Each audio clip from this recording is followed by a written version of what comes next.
Long ago, two old mortals named Baucis and Philemon had just finished the midday meal when they heard someone knocking on the door.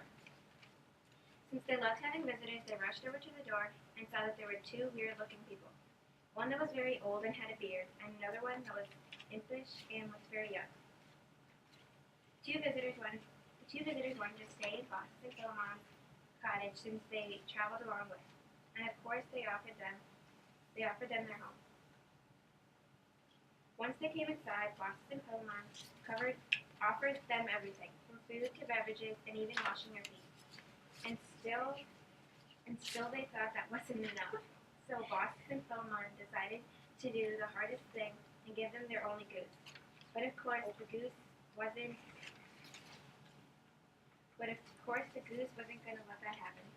So they literally chased him around for hours. And finally the visitors were getting tired, so they decided to tell them not to give them their only goose. And finally they confessed. They had to confess about their identity.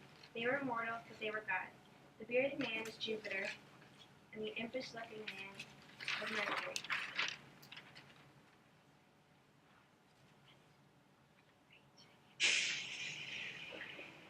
They said they came to their home to test them. They were the only ones who were nice to them, so they granted them a wish. Their wish was to die together. But they also came to warn them about their house. It was going to be torn apart by lightning, and that they could come to them to live in Mount Olympus.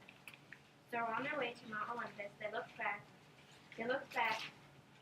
and saw their house being torn apart by these huge waves.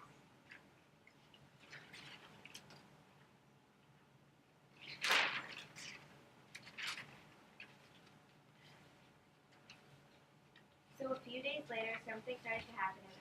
Baucis and Philemon started to feel a change. They were turning into a tree, and so their wish came true. They ended up dying together. And then, Okay, let's see, there was a couple of things there. You said, Jessica, at one point you said that Mercury and, who was it? Jupiter, they were mortals, but they were gods.